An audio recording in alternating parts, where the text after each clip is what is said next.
Voilà, moi, il m'a déjà bien. Donc ça va réduire. Il va bien. Bon mango.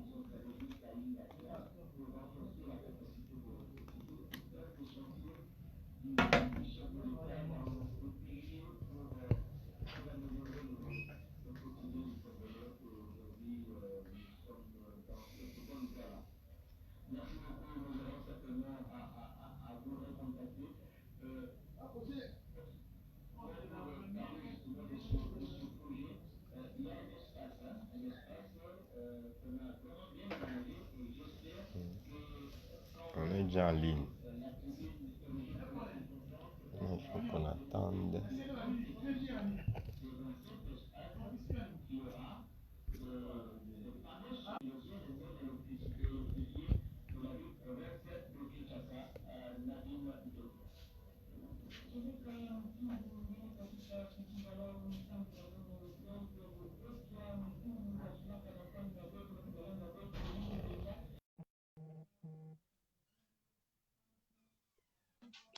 Il est là.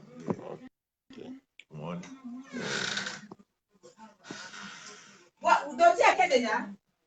Gloire au Seigneur. Nous bénissons le Seigneur, Gloire. Maître du ciel et la terre. Ok, ça va Nous a maintenant. accordé ce moment d'être là devant vous. C'est pourquoi nous bénissons Dieu. Nous bénissons le Maître de toutes choses, lui qui est le Maître de temps et de Ça va. circonstances, lui qui nous a accordé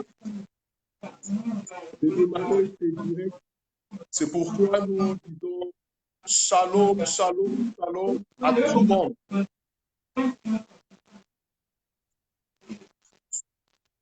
Que le Seigneur vous bénisse, que le Seigneur soit avec vous, lui qui nous a accordé ces temps. Et tous ceux qui sont là, nous disons shalom, shalom, shalom, le Maître de toutes choses. Et Samuel. Merci d'être connectés ce matin. Merci d'être là dans notre rendez-vous solennel, dans notre rendez-vous important. Le Dieu qui nous a accordé ces moments, il nous a appelés dans sa présence. Et nous voulons dire à tout le monde que nous sommes aujourd'hui le 3e jour consécutif que nous continuons notre série d'enseignements avec l'apôtre Alpha Lushima, le représentant légal des églises pentecôtistes de la Victoire à Kinshasa, précisément au quartier 7, là où le Seigneur lui a fait la grâce de bâtir un grand travail. C'est vraiment un modèle pour nous, c'est vraiment un papa pour plusieurs, non seulement pour le fils de la chapelle de la Victoire, mais un père pour plusieurs personnes dans le monde, pour plusieurs fils et filles, serviteurs et servantes de Dieu dans le monde. Et c'est pourquoi nous voulons dire un grand merci à tout le monde depuis le lundi que nous avions commencé ces temps de sagesse dont moi je suis en train de s'enrichir de la sagesse de cet homme de Dieu, de notre papa. Et depuis le lundi, il nous donne la sagesse. Non seulement il nous prêche la parole, mais aussi il nous oriente dans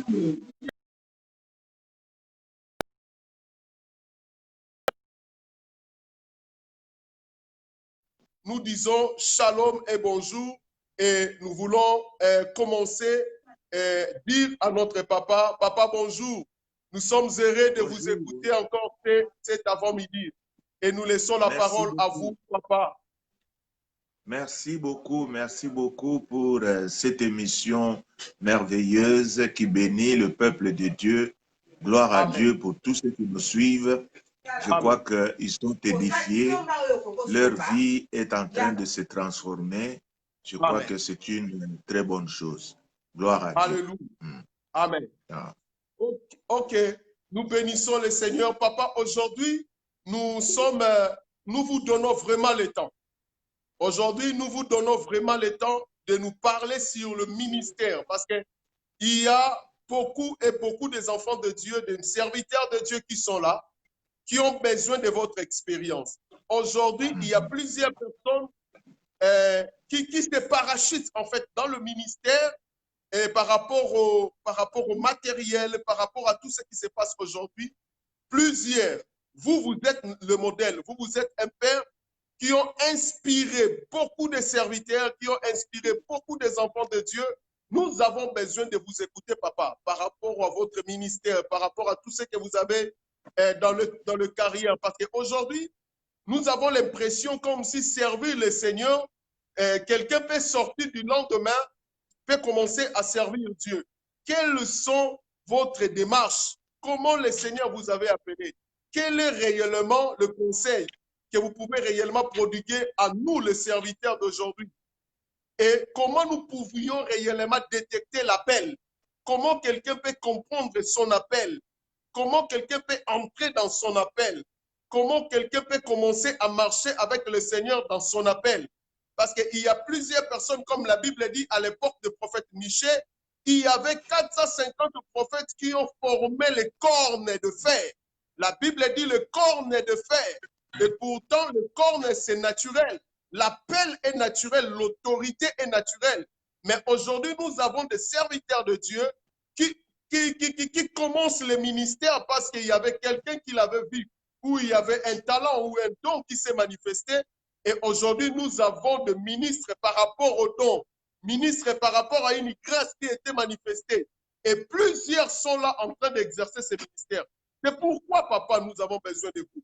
Parlez-nous aujourd'hui. Nous vous laissons le temps. Nous sommes là pour vous écouter.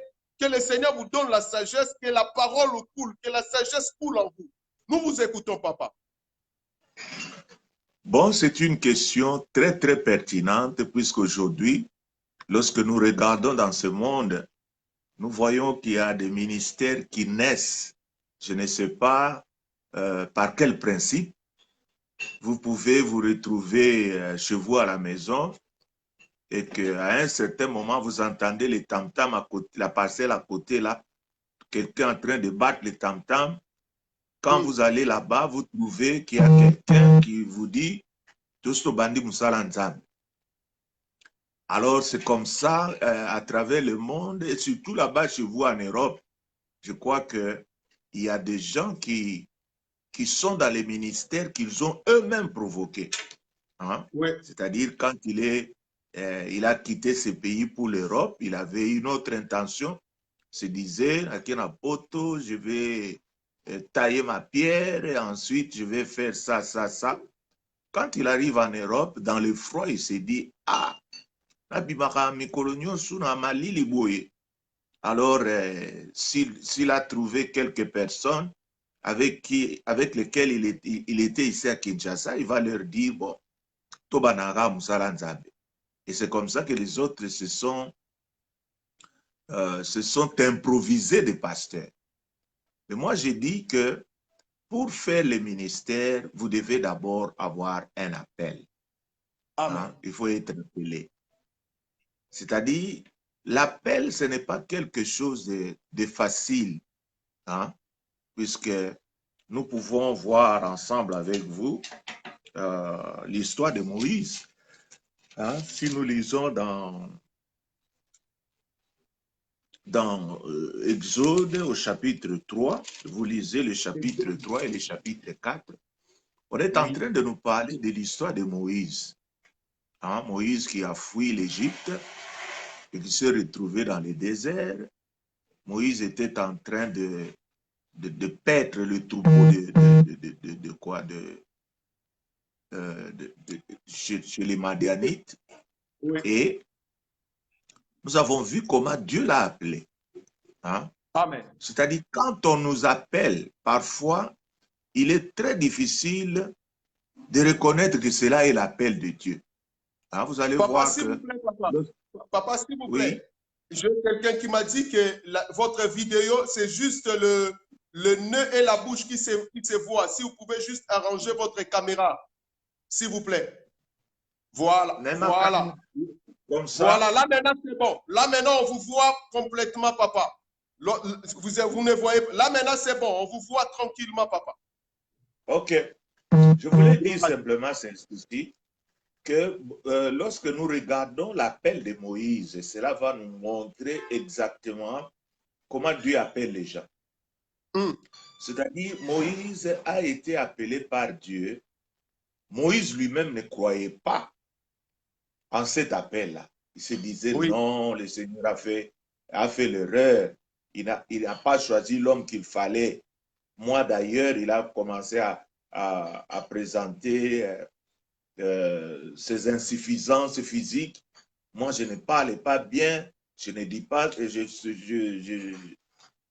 je fais ça, ça, ça et ça. Je ne suis pas parfait. Mais le Seigneur lui a dit que lorsque moi, je choisis quelqu'un, je ne regarde pas aux qualités physiques. Hein? C'est-à-dire, je choisis quelqu'un que je peux moi-même utiliser. Alors, ça a créé un grand débat entre Dieu et Moïse. Je crois que vous allez le voir. Hein? Dieu qui essaie maintenant de convaincre Moïse. Hein? Mais Moïse était trop dur. Et d'ailleurs, lorsque je vais aller leur dire, ils ne me croiront même pas. Et l'Éternel qui change maintenant de méthode, il commence à faire des miracles avec lui. Amen. Il lui demande, jette ton bâton par terre.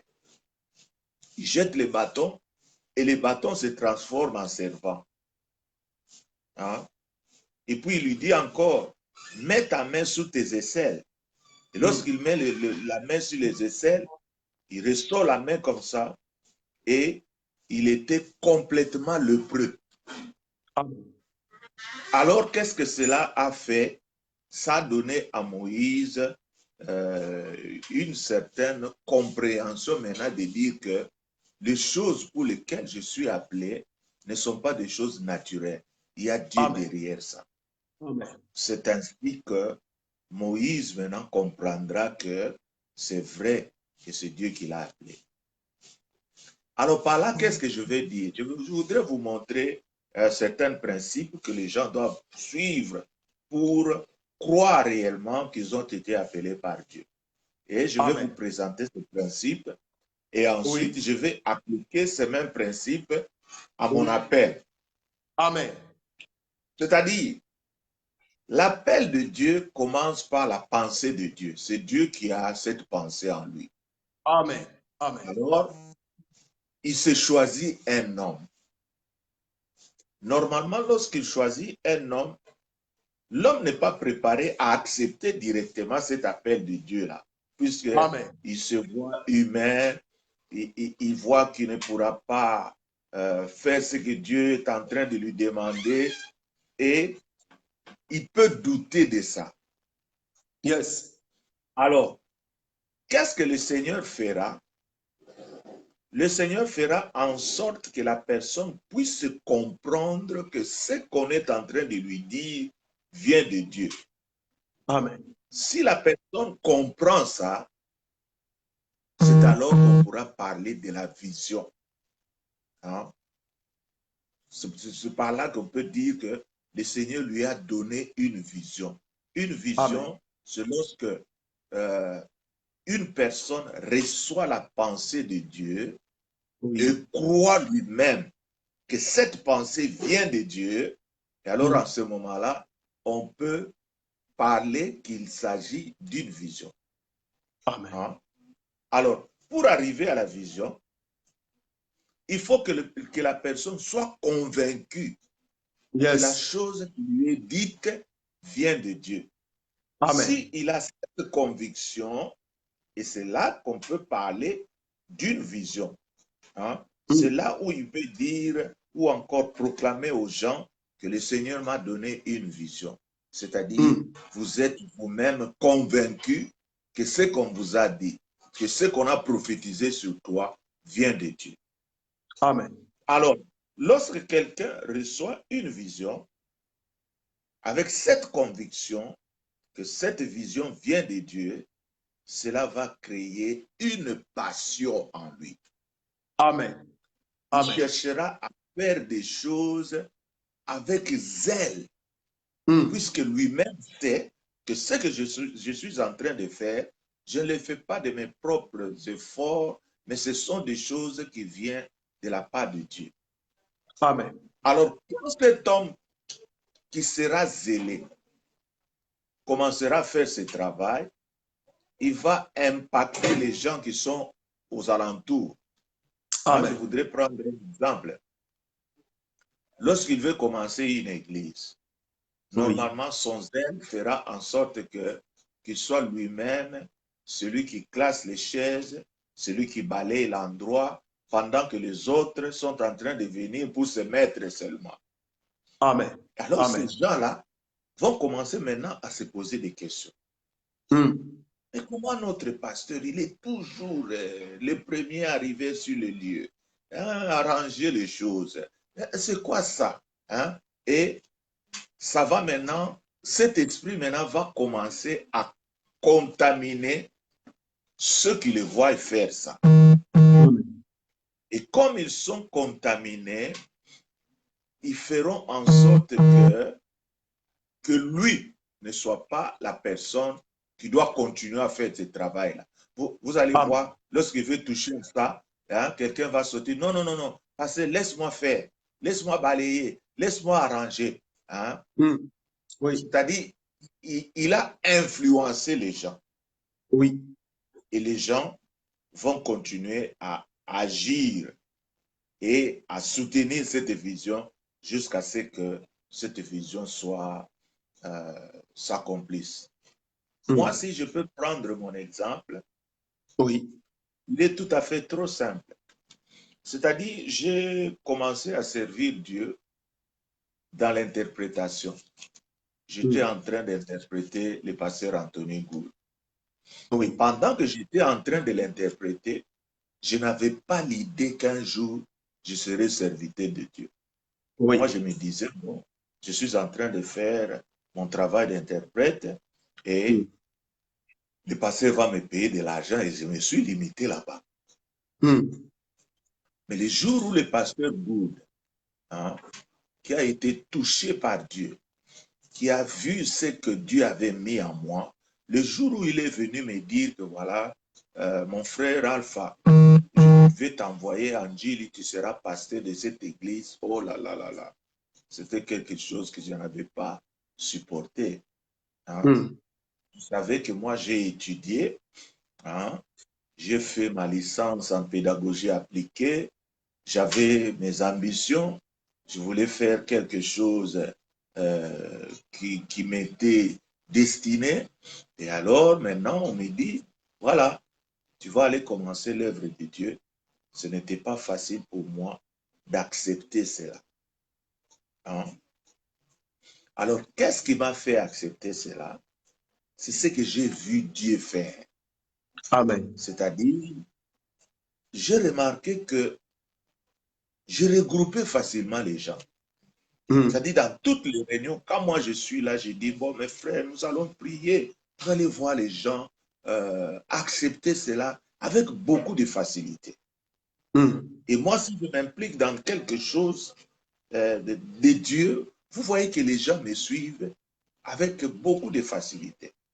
C'est ce qui m'avait poussé à commencer un groupe de prière à l'IPEN, là où nous étions. Oui. C'est un groupe qui existe jusqu'à aujourd'hui. Mais ces gens-là, ils prient, mais ils ne savent pas que c'est moi qui ai commencé ce groupe. Puisque moi, je ne suis pas trop orgueilleux. S'il y avait des orgueilleux, ils allaient descendre sur les lieux, leur dire, vous voyez ce groupe dans lequel vous priez. Mais c'est un groupe que nous avons commencé. Non, ils ne savent pas. Le groupe est en train de fonctionner comme ça. Jusqu'aujourd'hui, je sais même que ce groupe, jusqu'aujourd'hui, c'est ce qui a influencé même Campus, Unikin aussi, même Lista aussi. Presque toutes les universités ont pris cette initiative de réunir tous les chrétiens. Oui, c'est ça. C'est ça en quelque sorte. C'est-à-dire, lorsqu'on est appelé, parfois, on ne croit pas en l'appel. Hein? Et vous allez voir, il y a beaucoup d'exemples dans la Bible. Jérémie, par exemple, aussi, quand il a été appelé, c'était comme ça, il ne croyait pas. Il se disait, ah Seigneur. Mais le Seigneur lui a dit, toi qui cries, ah, c'est seulement toi que je vais utiliser. Amen. Mais aujourd'hui, ce n'est pas le cas. Nous allons voir ça au fur et à mesure que vous allez me poser des questions. Ok. Vraiment, nous sommes bénis. Papa, quand vous disiez que l'appel commence d'abord par la pensée de Dieu, l'homme, comment celui qui est appelé peut comprendre que ça, c'est la pensée de Dieu? Parce que c'est ça le problématique d'aujourd'hui. C'est ça le plus grand problème d'aujourd'hui. Il y a un chrétien qui vient de naître il y a 5-6 mois, peut-être un an après. Du coup, il ne vient plus à l'église, il ne se rassemble plus avec ses frères. Il a commencé un groupe de prière sous prétexte que non, j'ai entendu Dieu me parler. Et pourtant, c'est à peine qu'il vient de naître dans le Seigneur. Il n'a même pas passé dans les affermissements. Il a commencé le ministère. C'est ce qui pose le problème aujourd'hui, même dans le serviteur de Dieu, dans le milieu ecclésiastique. Je sais que vous êtes papa. Dans votre parcours, vous avez vu beaucoup de choses qui sont en train de se passer, de bavures dans le sein ecclésiastique. Comment un homme peut saisir cette pensée pour comprendre que ça, c'est la pensée de Dieu, ça, c'est mon appel, que je dois saisir cet appel pour aller dans le ministère? Bon, c'est trop simple. Hein? D'abord, lorsque Dieu appelle les gens, il appelle les gens qui ne sont pas préparés, en principe. Amen. C'est-à-dire, quand Dieu t'adresse l'appel, tu vas penser, tu te diras, mais moi, je ne suis pas encore suffisamment préparé pour ça. Hein? C'est avec les gens qui ne pensent pas qu'ils peuvent travailler pour Dieu que Dieu appelle maintenant. Alors, comme toi, tu ne crois pas à cela, alors le Seigneur fera de tout son mieux pour que toi, tu puisses voir des choses surnaturelles autour de toi et qu'ensuite, tu puisses conclure, que tu te dises, ah oui, ça c'est quelque chose d'anormal, ça vient de Dieu.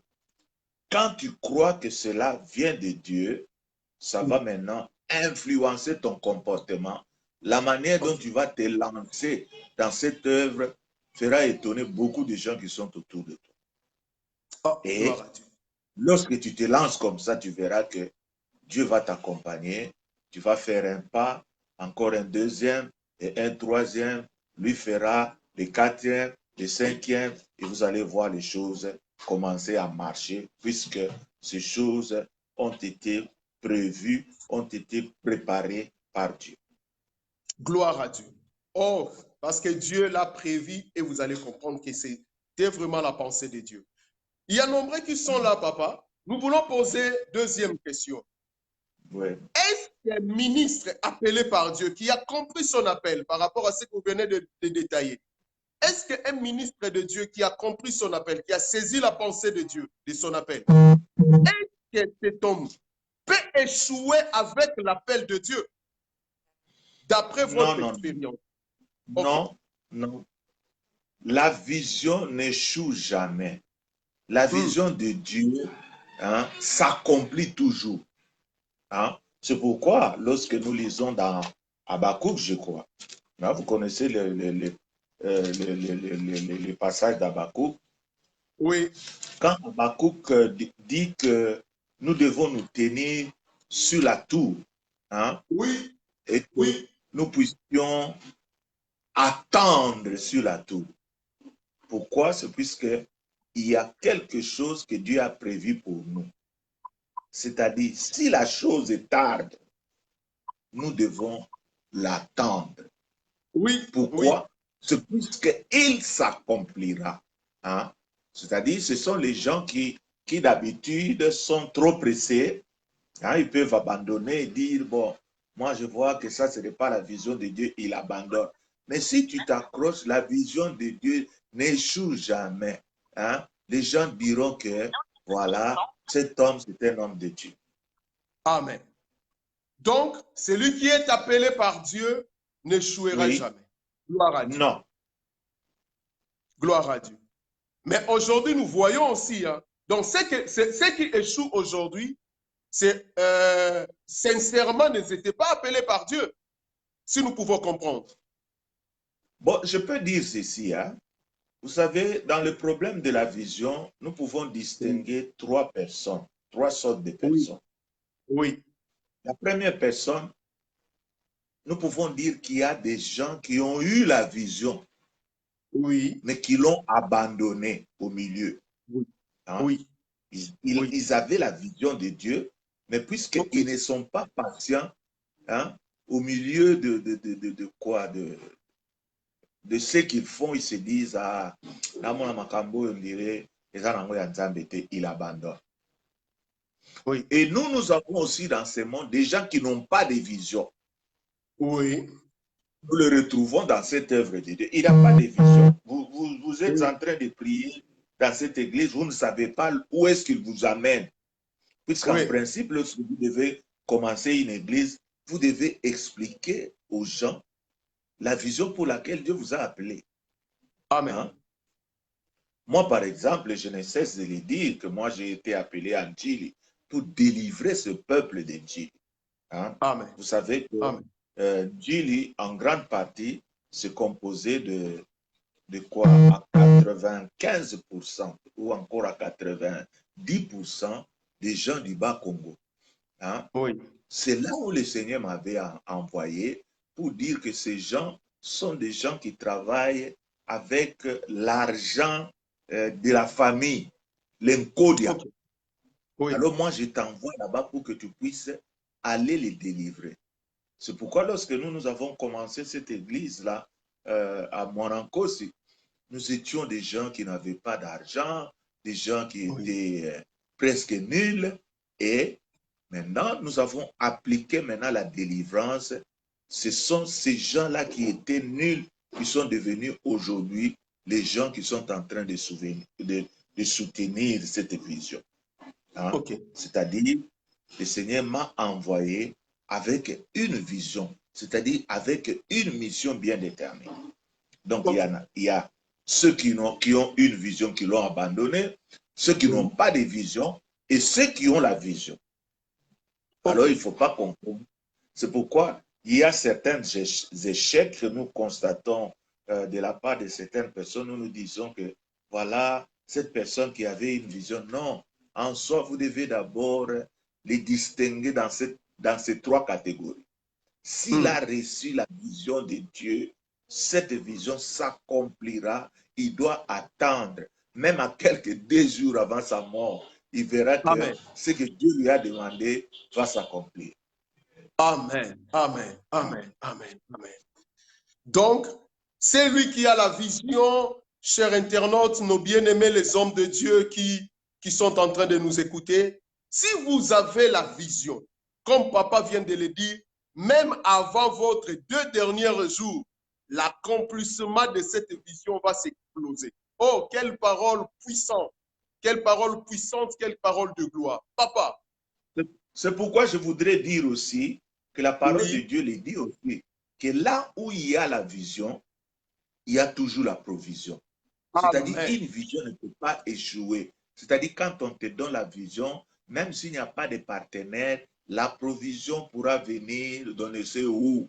Mais puisque c'est Dieu qui est, eh bien, il va t'accompagner. C'est lui qui a choisi ce qu'il est en train de dire. Ok, papa, nous voulons savoir.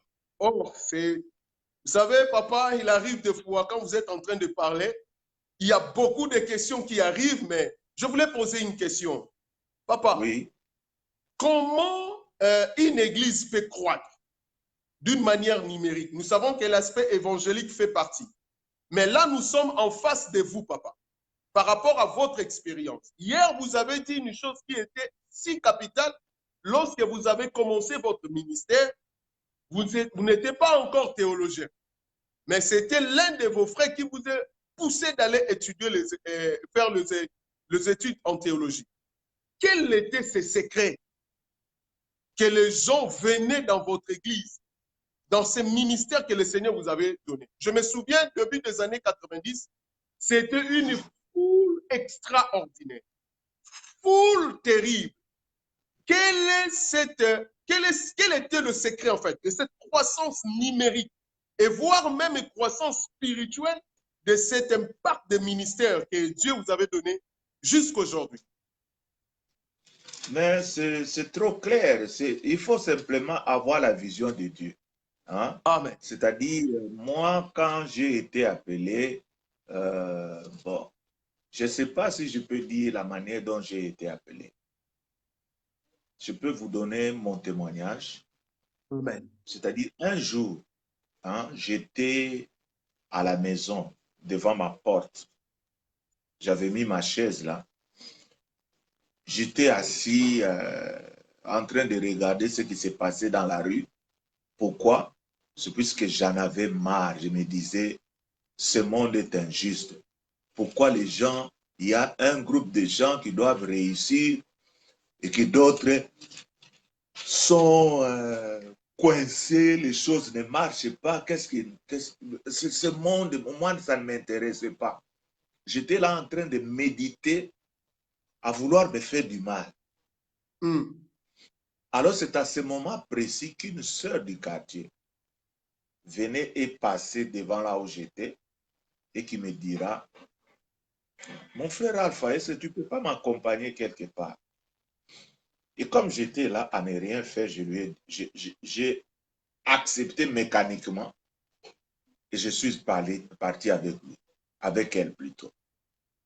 Ah, nous sommes à Yolo Nord sur l'avenue Ango. C'est en bas vers la Maison Blanche Suzanne là que nous sommes descendus pour prendre un taxi. Je suis entré dans ce taxi ne sachant pas où j'allais. Alors, où est-ce que cette sœur va m'amener? Elle va m'amener dans une cellule de prière à la Gombe. Hein?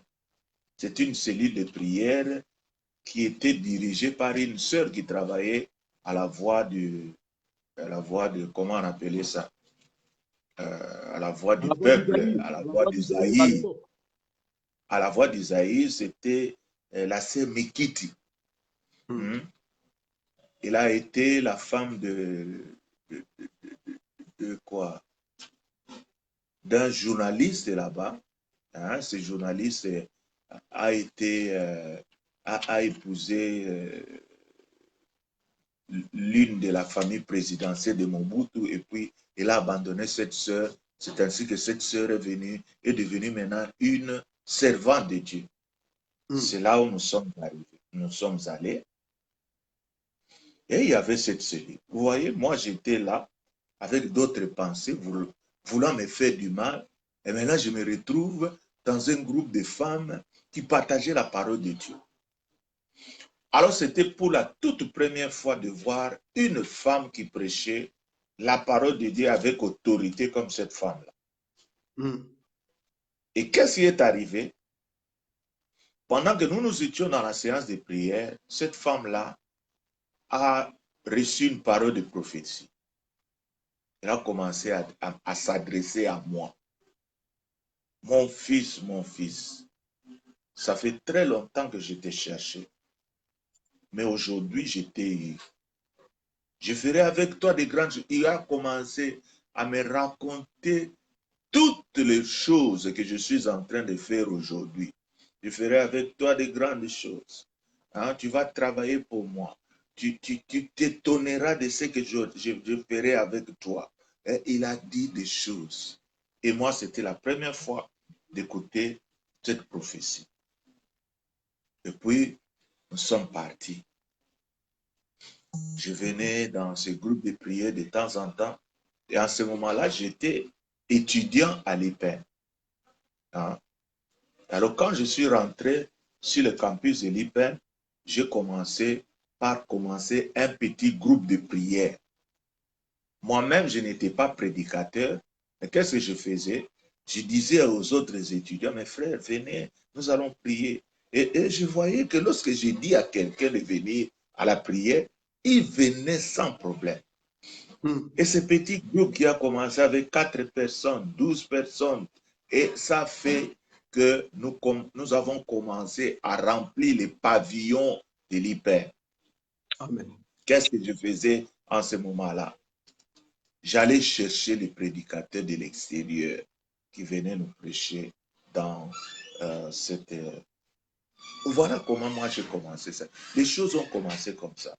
Et lorsque j'ai terminé à l'IPEN, puisque je ne pouvais pas rester à l'IPEN tout ce temps-là, quand vous terminez, vous devez dégager. Oui. Et lorsque je suis rentré chez moi à la maison, après avoir terminé mes études, j'ai pu prendre seulement le jour du jeudi, puisque c'était notre jour où nous nous réunissions là dans notre cellule là-bas à l'IPEN. Et j'ai consacré ce jour comme étant le jour de jeûne. Je restais chez moi à la maison, je m'enfermais du matin jusqu'à 18 h dans le jeûne, j'étais seul.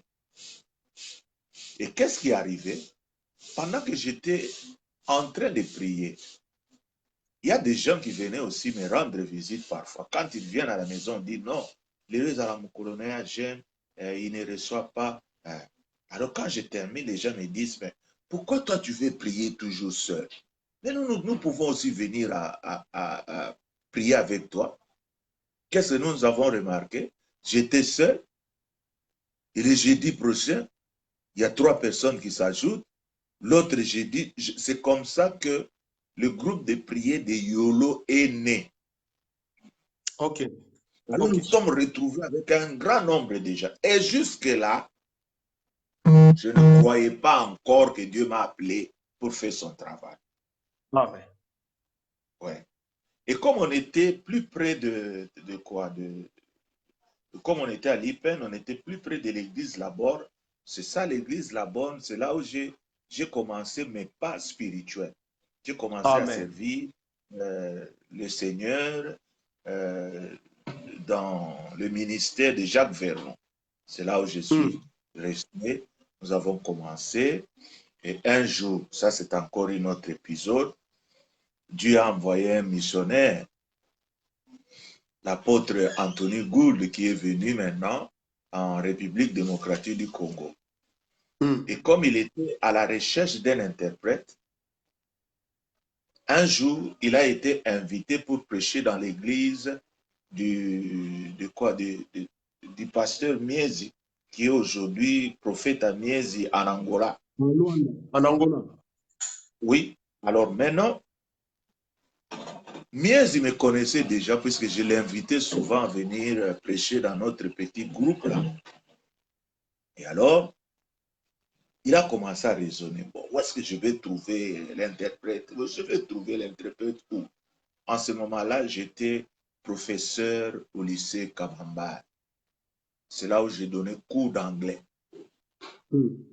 Alors il vient, il me trouve là-bas, il me dit, frère, en tout cas, tu dois venir interpréter un homme de Dieu qui vient des États-Unis. Alors je suis allé. Et je vais ouvrir une parenthèse. C'est quoi? C'est-à-dire, cet homme de Dieu-là, en provenant des États-Unis, quand il venait au Congo, là-bas chez lui, on avait prié pour lui. Puisqu'il avait une inquiétude, il se disait, mais je vais au Congo, je ne connais pas leur langue. Et pendant qu'on était en train de prier là-bas chez lui, avant qu'il ne vienne, il y avait aussi une parole prophétique qui a dit, mon frère, hein, ne crains rien. Je vais te préparer une bouche. Je vais te préparer un Aaron pour toi. Amen. Et c'est lui qui va interpréter. Hein? Tu vois comment le Seigneur est en train de juxtaposer toutes ces choses-là sans que nous ne sachions rien. Amen. Alors je suis allé, je l'ai interprété et nous avons terminé le séminaire et puis je suis reparti. Je suis rentré dans mon boulot en train de donner cours au lycée Kabamba. Alors un jour, je le verrai maintenant venir lui-même me chercher là-bas à l'école. C'est là qu'il me dira, mon frère, toi, tu es le fruit de la prophétie qui m'a été faite lorsque j'étais Amen. encore sur nous. Depuis que tu m'as interprété, le Saint-Esprit ne cesse de me dire que la bouche que Dieu m'avait promis, c'était toi. Alors, à Amen. partir d'aujourd'hui, tu dois maintenant m'interpréter. Amen. C'est alors, qu'est-ce qu'il va faire? Il va aller trouver le pasteur Jacques Vernon pour lui demander s'il pouvait me laisser aller avec lui pour que je puisse l'aider à interpréter.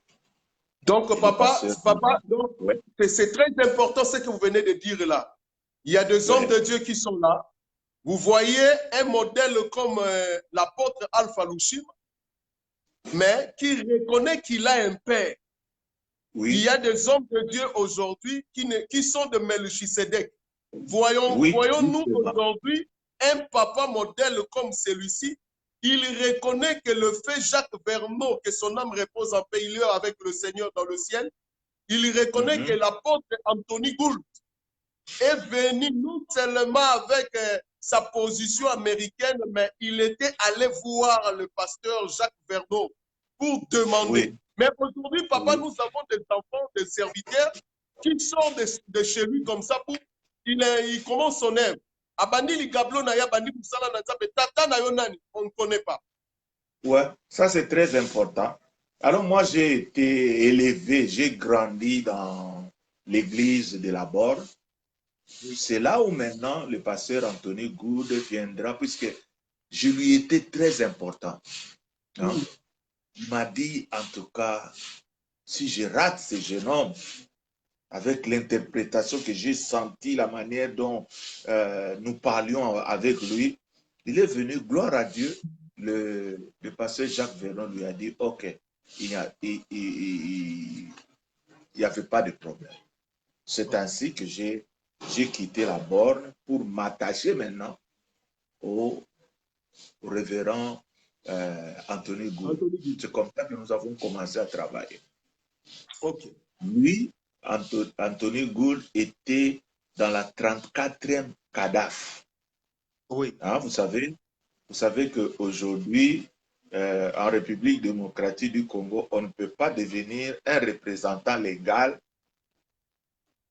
si on n'est pas de la nationalité congolaise. C'est-à-dire, lui est venu travailler, il est entré comme missionnaire dans la 34e communauté des Assemblées de Dieu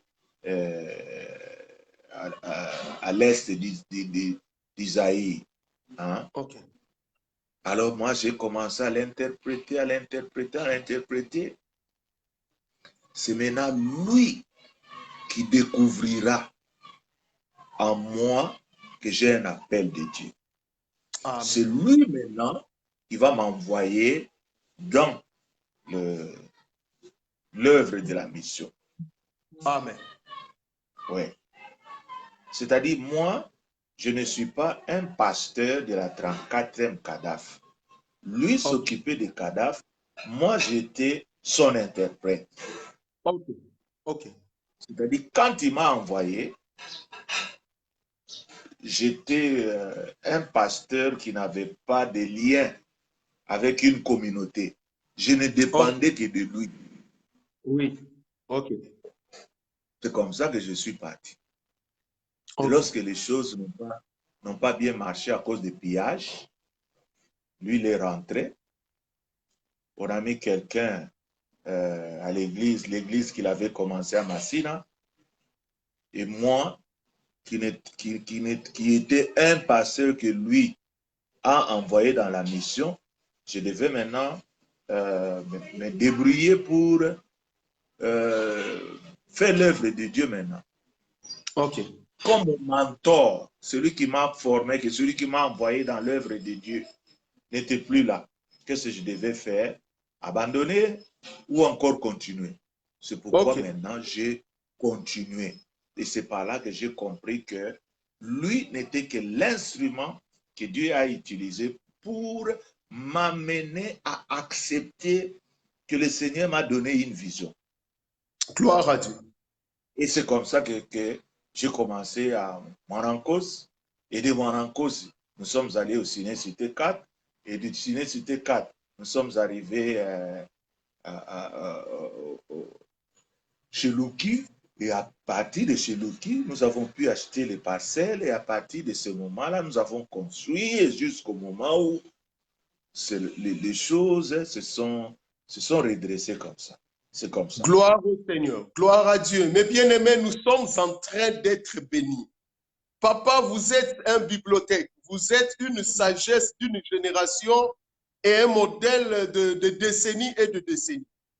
Mes bien-aimés, n'hésitez pas à partager cette vidéo. Et ceux qui ont besoin d'écouter des enseignements de ces modèles, des enseignements de ce tome de ces papas, allez sur YouTube, tapez seulement Alpha Lushima ou Église pentecôtiste de la victoire. Vous allez voir tous les enseignements de papa sont là. Les prédications, le sagesse, ceux qui ont besoin de le rencontrer. Il a le Facebook, il a écrit Alpha Lushima. Vous pouvez envoyer des messages pour créer des contacts avec ces modèles, cet homme. Parce qu'il y a des hommes qui m'ont demandé comment entrer en contact avec l'apôtre Alpha. Je sais que les hommes de Dieu sont là en direct. Tapez seulement apôtre Alpha Lushima, c'est un papa humble, il va vous répondre. Si c'est possible, c'est à lui de voir son calendrier, comment il peut entrer en contact avec vous.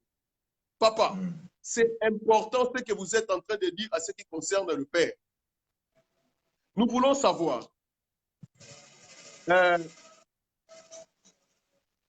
tout ce que vous venez de dire ici, sur le ministère, sur votre parcours, c'était vraiment formidable. Nous voyons aujourd'hui des hommes de Dieu qui n'ont pas de parcours, qui n'ont pas de référence. Papa, quelles sont les difficultés que vous avez rencontrées dans le ministère? Les difficultés. Je sais que Dieu vous avait appelé, mais vous avez rencontré des difficultés avant qu'aujourd'hui vous deveniez un modèle. Parce que toujours un héros, un champion a eu toujours des combats. Quels sont les combats? Je sais que le Seigneur vous avait élevé, il y avait des étapes pour le Seigneur, mais quels étaient ces combats? Et puis, comment Dieu vous a donné la sagesse de sortir dans ce genre de combats? Si vous pouvez nous bénir Oui. dans ces dimensions de sagesse. Les combats, il y en a beaucoup. D'abord, Oui. les premières personnes qui peuvent vous combattre, ce sont les gens qui vous entourent et qui voient les succès en vous. Quand ils voient que les choses sont en train de bien marcher, ils vont vouloir vous créer des problèmes. Hein? Vous savez que quand j'étais encore en train de développer ce sujet, je vous ai dit que moi, je suis pasteur par les canaux de l'apôtre Anthony Gould. Mais j'ai travaillé avec Anthony Gould dans la 34e CADAF. Hein? C'est-à-dire, lorsque les gens m'ont vu là-bas, bien sûr, ils me prenaient pour le leur, alors que je ne suis pas un passé qu'eux ont ordonné. Hein? Oui. Alors maintenant, lorsque le pasteur Gould est rentré, je suis resté avec l'église au niveau de Ciné Cité 4. Et ça, à ce moment-là, beaucoup de gens me traitaient de beaucoup de choses. Oh, c'est un rebelle. Et voilà, maintenant, il a fait une église et tout ça. Hein? Ouais. Alors maintenant, à partir de là, j'ai compris qu'il y a beaucoup de gens qui ne m'aimaient pas. Okay. Et je me suis dit, bon, il faut maintenant que j'organise cette église, hein, dans laquelle je suis le dirigeant. C'est pourquoi j'ai commencé à faire des démarches au ministère de la Justice et des Gardes des Sceaux pour que je puisse avoir une personnalité juridique. Okay.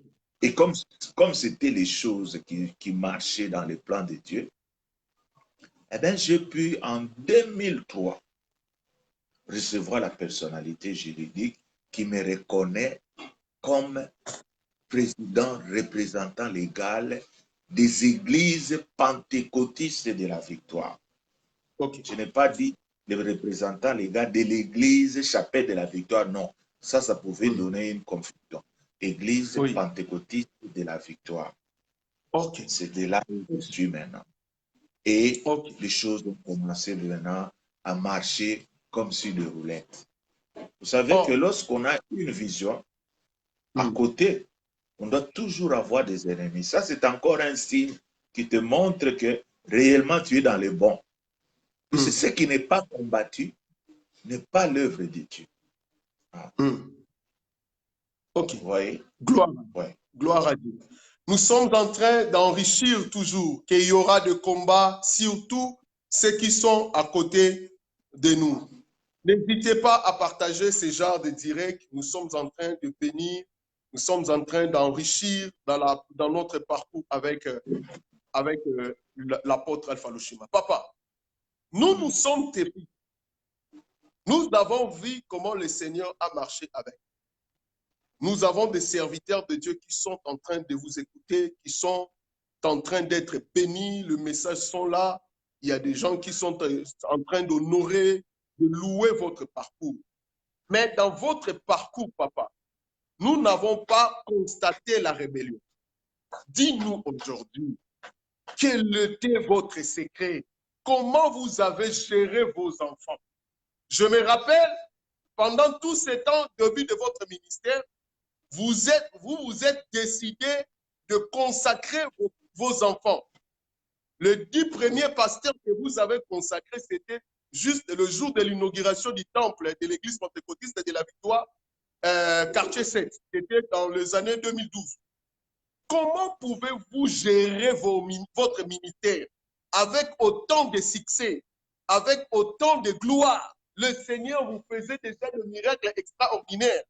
Comment pendant tous ces temps, jusqu'aujourd'hui, à peu près plus de 30 ans dans le ministère, il n'y a pas aucun rebelle? Dis-nous aujourd'hui, papa, Ezanini, Osimbaka wapi, Obombaka Batwango wapi, Ezalaki nini? Bon, bon c'est trop simple à dire. Moi, je l'ai toujours dit que les maçons qui volent les briques d'autrui, Oui. un jour, même s'ils construisent, on finira par un jour aussi lui voler ce que lui a volé. Amen. C'est-à-dire, moi, dans ma nature, je suis là pour enseigner la sainte doctrine, la discipline et toutes les autres choses. Ouais. Yes. Mais vous savez que beaucoup de serviteurs de Dieu, quand vous les invitez à venir prêcher dans votre église, s'ils viennent d'une église qui a un petit nombre de gens et qui se retrouvent en train de prêcher dans une église qui a un grand nombre de gens, derrière sa tête, il y aura une idée qui va lui venir dans sa tête. C'est quoi?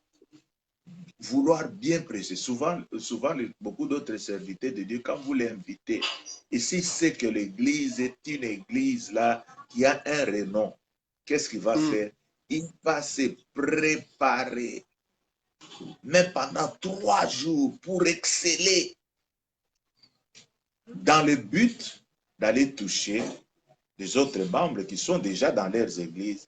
Ils vont commencer à leur donner des numéros de téléphone, vouloir dire du mal de vous, afin qu'ils puissent un jour quitter leurs églises et venir là-bas chez vous.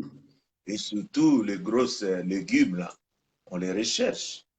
Oui. Quand vous avez des partenaires, des mauvais serviteurs que vous avez invités, ils voient ces gens-là, ils peuvent facilement aller leur dire que voilà, si vous venez chez moi, il y aura de bonnes choses. Et puis, ces gens-là quittent leur église. Eh bien, ne crois pas que toi, tu vas prospérer dans le vol des membres. Un jour, tu verras l'enfant que toi, tu as fait grandir fait la même chose, amener ces gens à aller de l'autre côté. C'est-à-dire, le rebelle comme tel, il y en a toujours. Mais nous, nos rebelles, ne parviennent pas à faire quelque chose de visible. C'est-à-dire, quand quelqu'un se rebelle, s'il tente de faire l'œuvre de Dieu, cette œuvre-là ne va pas bien marcher. Amen. Et vous savez pourquoi? Lorsque vous vous sortez d'un ministère qui a un grand nom. Oui. C'est-à-dire, partout vous allez vous installer, on va vous poser la question. Yo Utawa. Et maintenant, tu diras, n'écoutez pas apôtre Alpha Lushima. Mais comment est-ce que nous ne voyons pas l'apôtre Alpha Lushima? Eh bien, les gens seront méfiants. Et souvent, ce sont des gens qui ne réussissent pas et qui finissent maintenant par rentrer à la maison mère. Ok. Oh, gloire à Dieu. Mais bien aimé, quelle sagesse. Nous sommes devant quelqu'un que Dieu a fait beaucoup de choses, mais nous n'avons jamais entendu parler de la rébellion, qu'il y avait un bien-aimé, un berger, tout ça là. Cet homme, Dieu l'a donné la sagesse de rassembler ses enfants. Papa, je crois que ça sera peut-être avant-dernière question. Oui. Avec toute cette gloire, et nous sommes en train de vivre des choses qui sont horribles de l'autre côté, tristes dans nos cœurs. Nous voyons des pères aujourd'hui. Nous voyons des aînés aujourd'hui qui sont en train de nous faire pleurer à ce qui concerne des phénomènes de divorce. Mais nous sommes devant vous, papa. Pendant tous ces temps de gloire que le Seigneur vous a amenés dans la gloire. Mais jusque-là, vous êtes toujours avec Maman Mouika. Entre-temps, aujourd'hui, nous voyons des pères comment sont en train, à cause de la gloire, sont en train de mettre des femmes, sa femme légitime, ses enfants à côté, pour aller chercher une femme du ministère. Parce qu'aujourd'hui, c'est le phénomène du femme de ministère. Papa, nous sommes des serviteurs, nous sommes des enfants. Aujourd'hui, nous sommes entrés dans le service. Nous avons aussi des femmes que Dieu nous a donné la famille. Donnez-nous votre secret, papa. Comment vous avez pu marcher avec le Seigneur en gardant Maman Mouika à côté. Et aujourd'hui, elle est une bénédiction. Si aujourd'hui, la chapelle de la victoire, elle est comme elle est aujourd'hui, c'est grâce à Maman. Dis-nous le secret. Comment nous pouvons marcher avec le Seigneur? Il y a des hommes de Dieu qui sont en train de vous regarder. Il y a peut-être, je ne sais pas, c'est peut-être une question, il y a aussi l'un des serviteurs qui voulait quitter aussi sa femme pour aller chercher une femme de ministère. Alors, donnez-nous votre secret et conseillons-nous. Qu'est-ce que nous pouvons faire pour garder cette femme de notre jeunesse, aller de parcourir aussi dans ces ministères ensemble? Je peux vous dire ceci. Vous savez, la fois passée, je crois que c'était hier ou avant-hier, j'avais parlé sur la sémence, comment nous recevons la sémence. Oui. Et j'ai dit que une sémence qui n'est pas reçue sur une bonne terre, elle devient trop dangereuse. Elle peut amener les gens à combattre même le royaume de Dieu. Amen. Sur les 4 semences que, que cet homme-là est allé planter, nous avons vu une qui est tombée sur la route, qui a été dévorée par les oiseaux, et l'autre sur le terrain rocailleux, l'autre dans les épines, et nous avons dit que les 2 semences ont pu germer, mais ils ont été arrêtés dans leur croissance. Hein? Et nous avons vu à côté la semence qui est tombée sur une bonne terre. Oui. C'est pourquoi j'ai dit qu'il est très, très important à tous les membres qui viennent dans nos églises de commencer par les commencements. C'est-à-dire, il faut que la parole qu'ils reçoivent tombe sur la bonne terre. Et lorsqu'elle tombe sur la bonne terre, la Bible nous dit qu'elle va produire des fruits. Hein? Va produire 30, 60 et 100. Mais si cette parole a été quand même reçue, mais le cœur dans lequel cette parole a été reçue a été mauvais, vous allez voir que maintenant les gens vont utiliser la même parole pour commencer à faire des choses avec lesquelles ils vont combattre le royaume de Dieu. Amen. Amen. Si dans son cœur, c'est quelqu'un qui aimait l'impudicité, mais tout en étant patient, il va continuer ça. Mais si c'est un cœur qui sait que je suis un serviteur de Dieu, je ne peux pas être impudique, vous verrez que cette personne va se conduire jusqu'à la fin de son ministère. Amen. C'est-à-dire, tous ces gens-là que vous voyez en train de changer de femme, c'est-à-dire, ils ont un cœur adultère.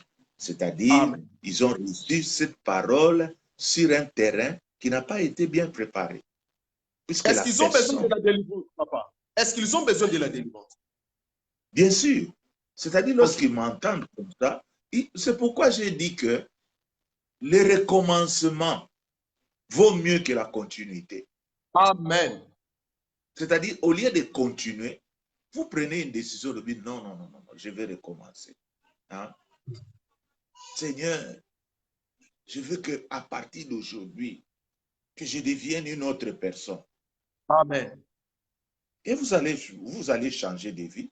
Le mal, c'est quoi? Il y a des gens qui sont tellement habitués, déraillés dans leur chemin, hein, qui lorsque vous leur dites maintenant, frère, change, ça devient un peu très difficile. Hein.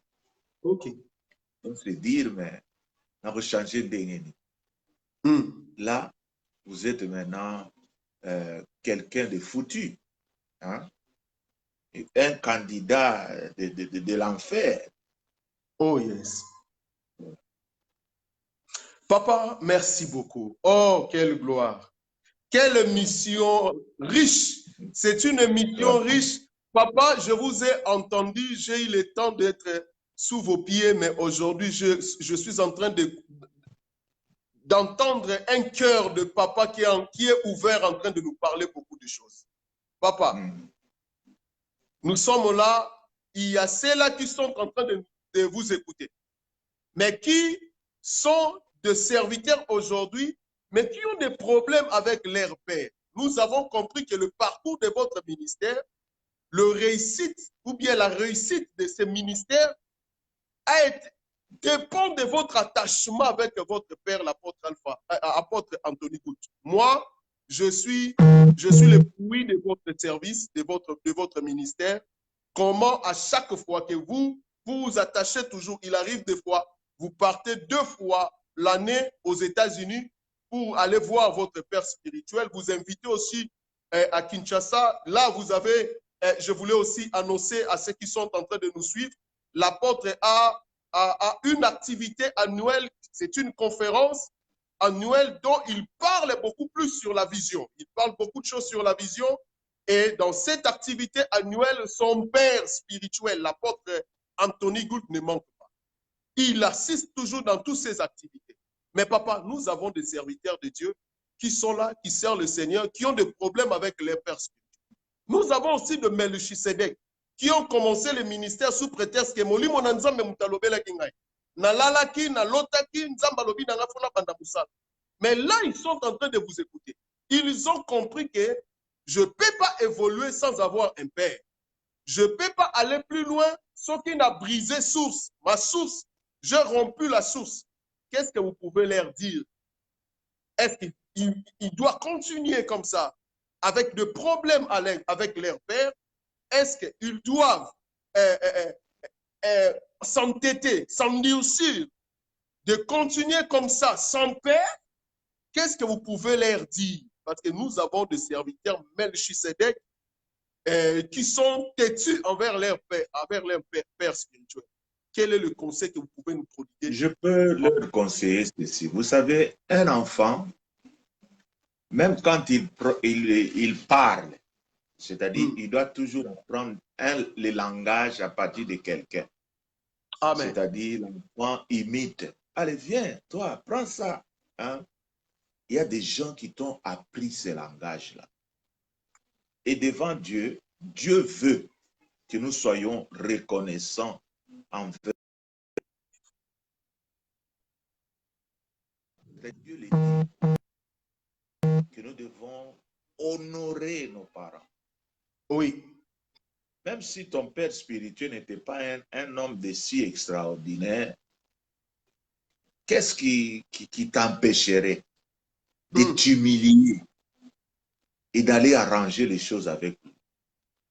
Vous savez, aujourd'hui, c'est le problème d'argent qui est en train de nuire toutes ces relations. Oui. Quand quelqu'un pense à l'argent qu'il va avoir, et bon, tu dois reconnaître encore d'autres personnes. c'est tout quoi? L'argent et l'égoïsme qui est en train de faire cela. Tu veux faire quelque chose de toi-même. Non, ce n'est pas possible. Puisque l'onction a toujours été unique. Amen. C'est-à-dire l'onction qui a commencé avec les Aaron. C'est ça l'onction que nous devons avoir aujourd'hui. Et c'est une onction qui se transmet de père en fils. Amen. Et toi, les fils, tu vas les transmettre aussi à tes fils. Mais c'est le même onction. Mais Amen. Nous remarquons, il y a des gens qui ont les sources d'onction, on ne connaît pas leur origine.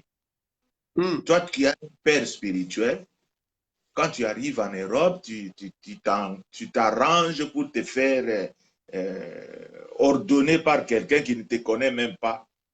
Mais tu es en dehors. C'est-à-dire, il faut avoir quoi? L'humilité de reconnaître qu'on a mal fait. Amen. Moi, Amen. je reçois toujours des gens qui viennent, comme hier, là, j'ai vu un jeune homme là, qui m'a dit, est-ce que papa, tu ne peux pas m'adopter dans ton ministère? Moi, je dis, mais moi, je ne te connais pas, comment je peux t'adopter? C'est ça le problème. Hein? Aujourd'hui, il y a beaucoup de fils qui sont adoptés par des pères spirituels. Il suffit que le fils remporte l'argent, papa. Et nous avons des frères qui ont l'argent, qui ont donné un père et ils ont devenu le fils spirituel. Hein? Oui, c'est juste l'argent. C'est ce qu'on est en train de dire, non? Donc, vous venez, moi, surtout nous qui venons de la RDC, quand nous arrivons en Europe, on est tentés. Oh, papa, je voudrais un peu que tu sois mon... Il y a beaucoup de termes qu'ils utilisent. Hein? Oh, papa nanga, comme ça, donenga. Non, l'ordination n'a pas de sens. L'ordination se fait entre un père et son fils. Mais lorsque toi, tu as reçu tu as été ordonné par quelqu'un d'autre, ça n'a pas de sens. Hein? Tu es toujours la même personne. Et ce que tu es en train de faire, tu crois que tu le fais par la grâce de Dieu, mais non. C'est ça ce qu'il faut. Humiliez-vous. Humiliez-vous. Hein? Allez vers vos pères. Même